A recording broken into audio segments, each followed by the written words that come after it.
প্রচুর জুলুম, মানে দুর্বল পাইলেই জুলুম করতে যাচ্ছি আমরা। যদি দেখি ও আমার চেয়ে একটু দুর্বল, আমি জুলুম না করলে পেটের ভাত হজম হচ্ছে না। জুলুম করাটাকে আমরা ক্রেডিট মনে করি যে আমি জিতে গেলাম। আরে ভাই, কাল কিয়ামতের মাঠে কি হবে আপনার আমার অবস্থা? কাল কিয়ামতের মাঠে কি হবে অবস্থা? নবী সাল্লাল্লাহু আলাইহি ওয়াসাল্লামের কথা কি মিথ্যা? তিনি বলছেন কিয়ামতের মাঠে বহু মানুষ উঠবে উহুদ পাহাড়ের সমান নেকি নিয়ে। একেবারে উহুদ পাহাড় দেখছেন আপনারা? কেউ অনলাইনে দেখে নেন, বিশাল পাহাড়। জানাজার নামাজে শরীক হইলে 1 কেরাত নেকি হয়। 1 কেরাত মানে 1 উহুদ পাহাড় সমান। আর মাটি দিয়ে আসলে আরেক কেরাত নেকি হয়, মানে আরেকটা উহুদ পাহাড়ের সমান।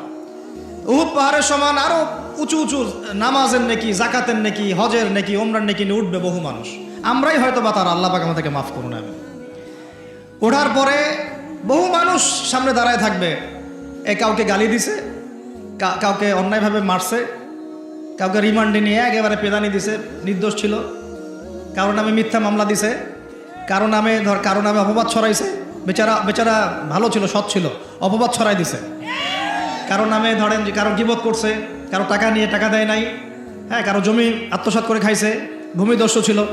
মানে মানুষের সাথে জড়িত পাপ ছিল। কি ছিল? অন্যের সাথে জড়িত, মানে অন্যের হক নষ্ট করছে আর কি, অন্যের। এখন আল্লাহ পাক বলবেন যে তোমার এই ঋণ এখন শোধ করো। ওই দিন তো ঋণ শোধ করার কোনো বুদ্ধি আছে? বুদ্ধি নেই। এখন কি পদ্ধতি? ফেরেশতাদেরকে বলা হবে এই ব্যক্তির আমল নামায় যে নেকিগুলো আছে, নামাজের নেকি, রোজার নেকি, হজের নেকি, জাকাতের নেকি, এইগুলা দিয়ে ওদের আমল নামা ভর্তি করো, যারা পাওনাদার দ্বারায় আছে। এই ভর্তি করতে করতে করতে করতে এক সময় দেখা যাবে এই ব্যক্তির আমল নামা ফাঁকা হয়ে যাবে। তখন কি হবে? ফেরেশতাদেরকে বলা হবে ওই যে যারা ভুক্তভোগী, ওদের আমল নামা থেকে গোনাহ নিয়ে এই ব্যক্তির আমল নামায় ঢাল। নাউজুবিল্লাহ। এরপরে ওই ব্যক্তিগুলো দেখা যাবে জান্নাতে চলে গেছে, মাজলুম ছিল পৃথিবীতে, ওই দিন সফল হয়ে গেছে, জান্নাতে চলে গেছে। এবারটা দুনিয়া জালেম ছিল, এই জাহান্নামে চলে গেছে। নাউজুবিল্লাহ। আল্লাহ পাক আমাদেরকে এরকম মানুষের হক নষ্ট করা থেকে হেফাজত করে না। ভাই, মানুষের হক নষ্ট করতে যায় না। নিজে আমল তো এমনিই কম, ভাঙাচোরা ইমান, মুনাফিকের মতো বসবাস করতেছি। এখন তো আমরা মুনাফিকের মতো বসবাস করতেছি এই দুনিয়াতে। এখন যারা আমার মনে হয় মন থেকে ইমানের দাবি করতে পারে শক্তভাবে যে হ্যাঁ আমরা ইমানদার, এরা হচ্ছে গাজ্জার ওই মুজাহিদ ভাইরা। বুঝেন না এই কথা? তারা মনে হয় দাবি করতে পারে যে হ্যাঁ আমরা ইমানদার। আমরা তো নেফাকের উপরে আছি। এখন আমরা তো স্বীকৃতি দিতে পারতেছি না, এখন সত্যকে স্বীকৃতিও দিতে পারি নাই। বরং আমরা মানচিত্র থেকে ফিলিস্তিনের মানচিত্র উঠাই দিলাম, দিয়ে যারা জালেম ওদেরটা প্রতিষ্ঠা করলাম। ওইটাও পাঠ্যপুস্তকে আসছে। আপনারা তো শুধু একটাই শুনে বসে আছেন, একটাই শুনে আসেন না আপনারা? শরীফ শরীফা তো আছেই, এইটাও একটা ইস্যু ছিল। আল্লাহ পাক আমাদেরকে চোখ খুলুন, আল্লাহ পাক আমাদের চোখ খোলার তৌফিক দান করেন। আর ভাই, বাইরের চোখ তো সবারই খোলা, ভিতরের চোখটা খোলার তৌফিক দান করেন। আমি অনেক ভিতরে চলে আসছি, বুঝাইতে চাচ্ছিলাম যে এই বিশ্বে এখন আল্লাহ পাককে সার্বভৌম ক্ষমতার অধিকারী মানা হচ্ছে না। এটা হচ্ছে বৈশ্বিক শিরক। রাজনৈতিক ক্ষেত্রে আমরা আল্লাহর সার্বভৌমত্ব মানছি না, অর্থনৈতিক ক্ষেত্রে আমরা আল্লাহর দেয়া বিধান মানছি না, শিক্ষা ক্ষেত্রে আমরা আল্লাহ পাকের দেয়া শিক্ষানীতি মানছি না, সংস্কৃতির মধ্যে আমরা আল্লাহর সংস্কৃতি মানছি না, ব্যক্তি জীবনে, ইবাদতের জীবনে, পারিবারিক জীবনে, সামাজিক জীবনে আমরা আল্লাহ পাকের সার্বভৌমত্বকে বাদ দিয়ে মানুষের সার্বভৌমত্ব প্রতিষ্ঠা করেছি। আর আমরা তেলাওয়াত করতেছি তাবারাকাল্লাযী বিয়াদিহিল মুলক, আবার পড়তেছি কুলিল্লাহুম্মা মালিকাল মুলক। হে বলুন, হে রাজত্বের অধিকারী, তুতিল মুলকা মান তাশা ওয়া তানজিউল মুলকা মিম্মান তাশা। আয়াতটা জানেন না আপনারা? সূরা আলে ইমরানে আছে। তো আমাদের কথা আর বাস্তবতার মধ্যে অনেক ফারাক। আল্লাহ পাক আমাদেরকে কোরআন গভীরভাবে অনুধাবন করার তৌফিক দান করেন। খালি তেলাওয়াত করলেই হবে না ভাই, এর অর্থটা জানতে হবে। অর্থ না জানলে পরে তেলাওয়াত করলে নেকি হবে না, এটা বলি নাই। আমি বলেছি শুধু তেলাওয়াত করলেই পুরো হক আদায় হয় না, শুধু তেলাওয়াত করলেই পুরো হক আদায় হয় না, 100 বার হয় না। আবার বলতেছি, শোনেন ভালো করে, তেলাওয়াত করলে প্রত্যেক হরফে 10 নেকি হয়, কিন্তু শুধু তেলাওয়াত করলেই কোরআনের সম্পূর্ণ হক আদায় কোশ্চিন কালেও হয় না। এই যে অর্থগুলো না জানলে আপনি কিভাবে বাস্তবায়ন করবেন, বুঝবেন কিভাবে, কি বলেছেন আল্লাহ পাক কোরআনে? এই যে একটা আয়াত নিয়ে এতগুলো কথা বললাম, আপনারা এখন চোখ খুললো যে সারা বিশ্বে আল্লাহর সার্বভৌমত্ব সভরেন্টি নাই। এখন আমরা মানুষ একটা প্রতিষ্ঠা করেছি, কিছু কিছু জায়গায় ইল্লা মাশাআল্লাহ কিছু কিছু জায়গায় আমরা মেনে নিয়েছি যে আল্লাহ পাকই সার্বভৌমত্ব ক্ষমতার অধিকারী। এখন তো এটা মানুষের হাতে উঠাই দিয়েছেন। আল্লাহ পাক আমাদেরকে পাঠাইছেন দুনিয়াতে তার খলিফা হিসেবে। কি হিসেবে? আল্লাহর খলিফার কাজ কি? শয়তানের দাসত্ব করবে না আল্লাহর? বলেন, আল্লাহর খলিফার বৈশিষ্ট্য কি, ফাংশন কি? সে কি শয়তানের দাসত্ব করবে না আল্লাহর? সে কি আল্লাহর বিধান মানবে না শয়তানের? সে কি আল্লাহর সার্বভৌমত্ব মানবে না শয়তানের? তাহলে আমরা আল্লাহ পাকের কয়টা বিধান বাস্তবায়ন করতে পারছি? একজন আমাকে খুব কড়া ভাষায় বলছিলেন একদিন যে আপনি প্রথম ব্যক্তি মনে হয় বলেছেন ঢাকা হচ্ছে দ্য সিটি অফ আখিরুজ্জামান। আপনি চোখে দেখেন না ঢাকা শহরে এত এত মসজিদ আছে? বললাম যে এইটা আপনার চেয়ে আগে আমি দেখছি ঢাকা শহরে এতগুলো মসজিদ আছে। আমার কাছে হিসেব করা আছে কয়টা মসজিদ ঢাকায় আছে। তাহলে আপনি বললেন যে এটা সিটি অফ আখিরুজ্জামান। বললাম ঢাকা শহরে এতগুলো যে মসজিদ আছে কত বছর থেকে আছে? বলছে 50, 60, 70 বছর থেকে। তো বলো 70 বছরে কোরআনের আপনি একটা বিধান বাস্তবায়ন করতে পারছেন ঢাকায়? বলেন, পারছেন? ঢাকা শহরে কি চোরের হাত কাটা হয়? ঢাকা শহরে কি যে জেনার শাস্তি দেওয়া হয়? মদ পান করলে 40 লাঠি দেওয়া হয়? ব্যভিচার করলে রজম দেয়া হয়? সমকামিতা করলে রজম দেয়া হয়? ধর্ষণ করলে প্রকাশ্য মৃত্যুদণ্ড দেয়া হয়? মসজিদ দিয়ে কি করবেন আপনি? বলেন, এতগুলো মসজিদ দিয়ে কি করবেন? মসজিদে আমরা নামাজ পড়ি, ব্যক্তিগত ইবাদত। আর মানুষের বাঙালিকে কারা জানি বুঝাইছে সারা জীবন যত ইচ্ছা পাপ কর, শেষ জীবন একটা মসজিদ বানায় যাইস বা মসজিদের সভাপতি হয়ে থাকিস। ঠিক আছে, যত ইচ্ছা কর, যা ইচ্ছা কর, সুদ খা, ঘুষ খা, সব কর, শেষে একটা মসজিদ বানাই দিস। কারণ হাদিসটা হচ্ছে মান বানা লিল্লাহি মাসাজিদান বানাল্লাহু বাইতান ফিল জান্নাহ। কেউ যদি আল্লাহর জন্য একটা মসজিদ বানায়, আল্লাহ পাক তার জন্য জান্নাতে একটা ঘর বানাবে। ব্যাস, এই হাদিসের উপর আমল কইরা কবরে যাবে। সারা জীবন যে আমি মাশাআল্লাহ নাউজুবিল্লাহ আল্লাহর কোনো বিধানই মানলাম না, না নামাজ, না যাকাত, না সাদাকা, না এই যে কোরআন এর হক আদায় করা, না আমর বিল মারুফ, না নাহি আনিল মুনকার, না ইকামাতের দিন, ইত্যাদি ইত্যাদি। প্রথম কথা বলছিলাম লাআল্লাকুম তাত্তাকুনের হক আদায় করতে হবে। রাজি আছি তো ইনশাআল্লাহ? 2 নাম্বার এই যে বলছিলাম কুতিবা আলাইকুম নিয়ে কথা। কুতিবা আলাইকুম শুধু সিয়াম না, কুতিবা আলাইকুম কিসাসও আছে এখানে। কোন কিতাব এখানে আছে না? নাকি বাড়ায় বললাম? আর এই কোরআন তো ভাই সবারই বাসায় আছে, কেন মানতে চান না? এত কেন ভনিতা কোরআনের সাথে? বাঁচবই বা কতদিন আমরা? সর্বোচ্চ 100 বছর। ভাই সবাইকেই তো একা একা আল্লাহর সামনে দাঁড়াইতে হবে, তাহলে এত ভনিতা কিসের? এত নেফাকি কেন? এত অস্বীকৃতি কেন? ইসলাম নিয়ে এত অ্যালার্জি কেন? আল্লাহ রসুল এবং ইসলামের নাম শুনলে গা জ্বলে কেন? কোরআন সুন্নাহর বিধানের কথা শুনলে কেন মনে হয় যে বাঁকা চোখে তাকান কেন? না জানি আবার কি বলতেছে, কোন জঙ্গি আসলো, কোন সন্ত্রাসী আসলো, এগুলো কি শুরু করছেন? এটা কোরআনের কথা, হাদিসের কথা, আল্লাহর কথা, রসুলের কথা। এখানে এইসব শব্দ প্রয়োগ করেন কেন? কবরে কি আমরা যাবো, আপনারা যাবেন না? আপনাদেরকে হিসাব দেওয়া লাগবে না? কি মনে করতেছেন আপনারা? আর এই উম্মার বিজয়ের জন্য কি শুধু আমাদের একার দায়িত্ব না, সবার দায়িত্ব আছে? সবাই মিলে তো শক্ত হাতে একটা হাতল ধরলে না ইসলাম বিজয় হবে।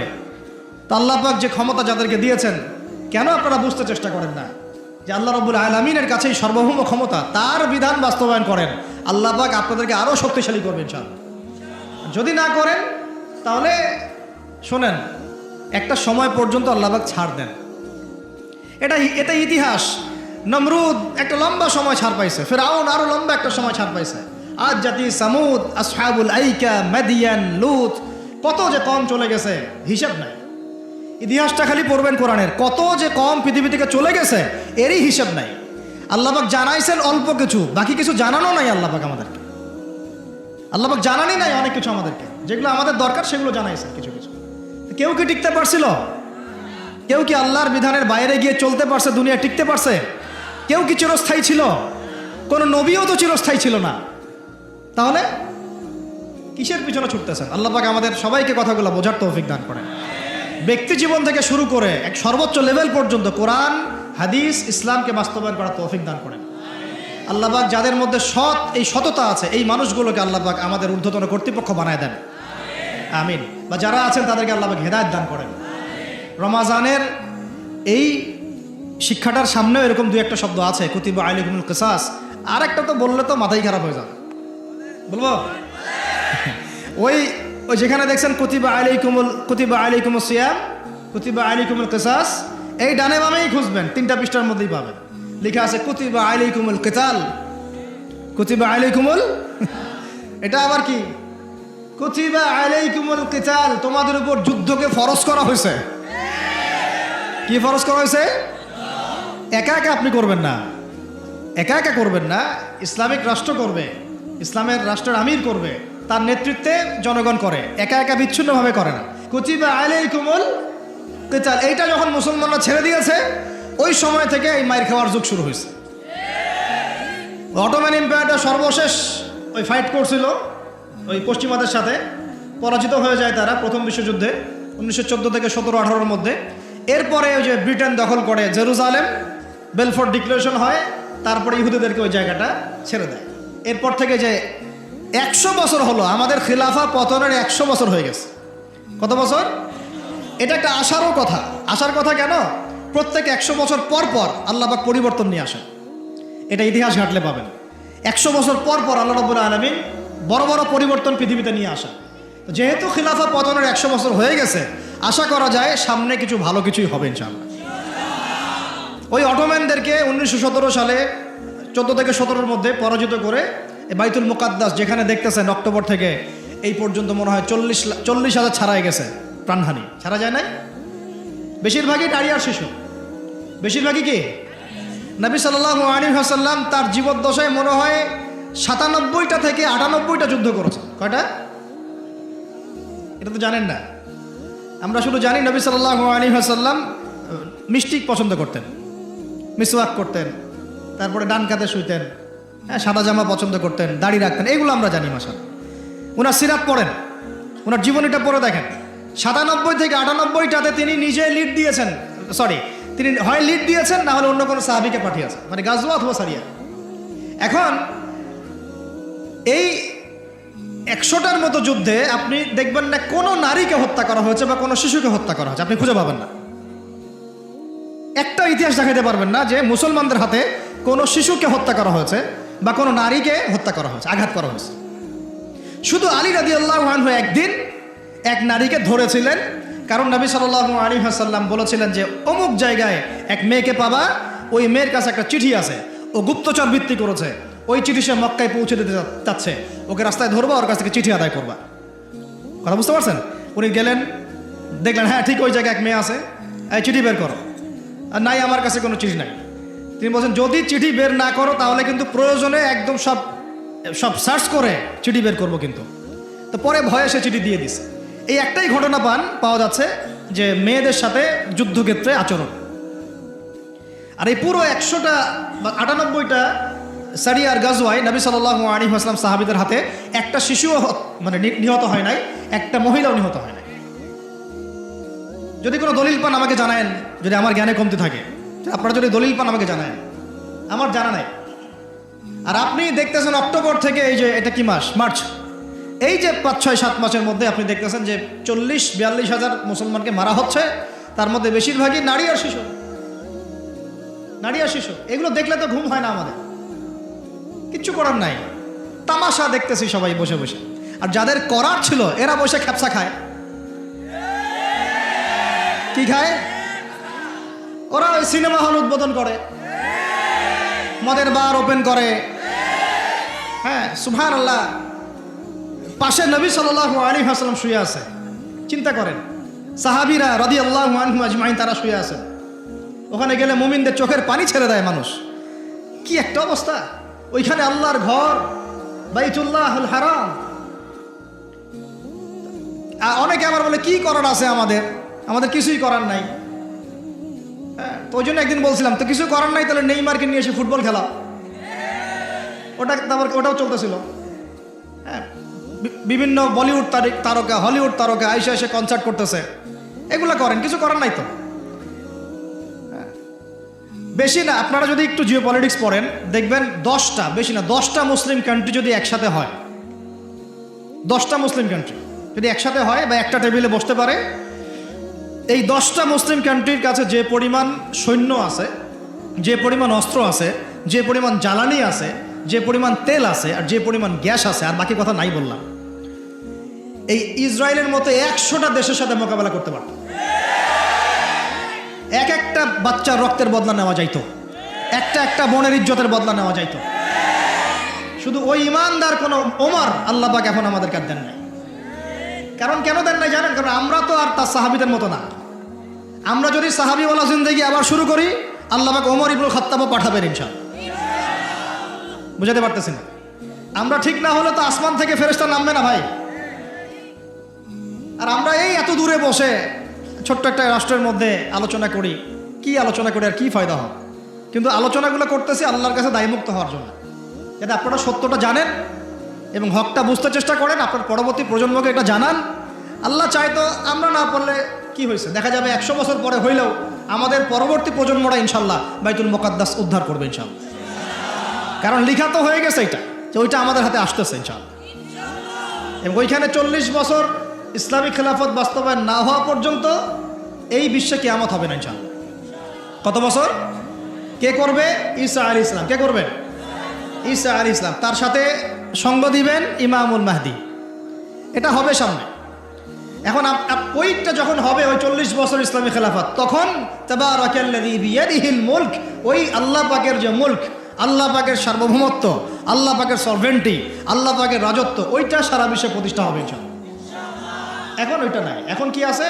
এখন মুলক হচ্ছে জাতিসংঘের, সব কিছু ওদের হাতে। আর এগুলো গঠনই করা হয়েছিল মুসলমানদের স্বার্থ দমন করে পশ্চিমাদের স্বার্থ উন্নয়নের জন্য। একেবারে খোলামেলা কথা বললাম। এখন পর্যন্ত ওদের ভিশন এবং এজেন্ডা এইটাই। পৃথিবীর কোনো জায়গায় মুসলমানের স্বার্থ তারা সর্বোচ্চ অগ্রাধিকার দিবে না, বরং আমাদেরকে দাস বানানোর জন্য এটা তৈরি করছে ওরা। আর আমরা এখন সেই দাসত্বের মধ্যে চলে আসছি। কেউ কিছু বলেও না, কেউ কিছু করে, সবাই মেনে নিয়েছি। আর কেন আলোচনা করে লাভ নাই? আপনারা প্রত্যেকটা ঘরে ঘরে একটা করে আইয়ুবের জন্ম দেন। আলোচনা করে লাভ নাই এত। প্রত্যেকটা মা বোনকে বলবো, একটা করে বাচ্চা দেন আমাদেরকে আইয়ুবের মতো, একটা করে বাচ্চা দেন তারেক বিন জিয়াদের মতো, একটা করে বাচ্চা দেন আমাদেরকে বিন কাসিমের মতো। ইনশাল্লাহ আজ না হোক 100 বছর পরে হলেও ইনশাল্লাহ বিশ্বের শাসন ক্ষমতা আমাদের হাতে আসবে ইনশাল্লাহ।